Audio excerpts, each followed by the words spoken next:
Un saluto a tutti e un ringraziamento ai quotidiani, al gruppo dei quotidiani Gedi per aver posto una questione per questo incontro dedicato all'ambiente, alla sostenibilità, a tutti i temi che riguardano la montagna.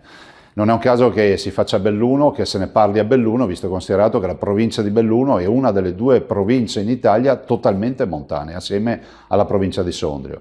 Ovviamente la questione è una questione delicatissima, è giusto che si affronti valutando tutte le sfaccettature. La montagna deve avere da un lato ancora più investimenti, lo abbiamo visto ad esempio con la vicenda di Vaia e abbiamo capito che da quella vicenda molti degli interventi che abbiamo fatto, che stiamo ancora facendo rispetto alla tutela dal dissesto idrogeologico, non possono prescindere dal fatto di avere finanziamenti. Penso a interventi fatti sul lago di Alleghe, piuttosto che tanti micro interventi, a iniziare da Roccapietro, per poi andare in Val Viesdente, in altre valli della provincia di Belluno. Sono tutti interventi che comunque erano necessari e purtroppo si sono fatti dopo Vaia, ma diciamo anche che Vaia è stata, brutto a dirlo, ma anche l'occasione per avere dei finanziamenti che altrimenti non avremmo avuto.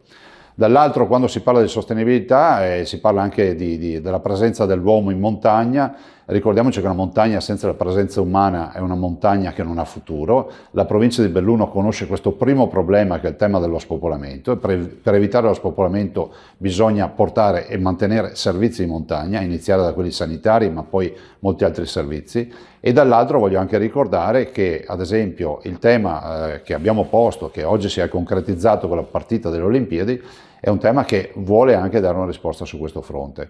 A me spiace che molto spesso si parli di Olimpiadi parlando di altri temi, ma non si ricorda mai che le Olimpiadi porteranno una visibilità e una mole di investimenti, ad esempio sul fronte della viabilità, si pensi alla variante di Cortina piuttosto che quella di Longarone e molto altro ancora, investimenti che altrimenti non avremmo mai visto per la montagna veneta. Quindi ancora grazie e un buon lavoro a tutti.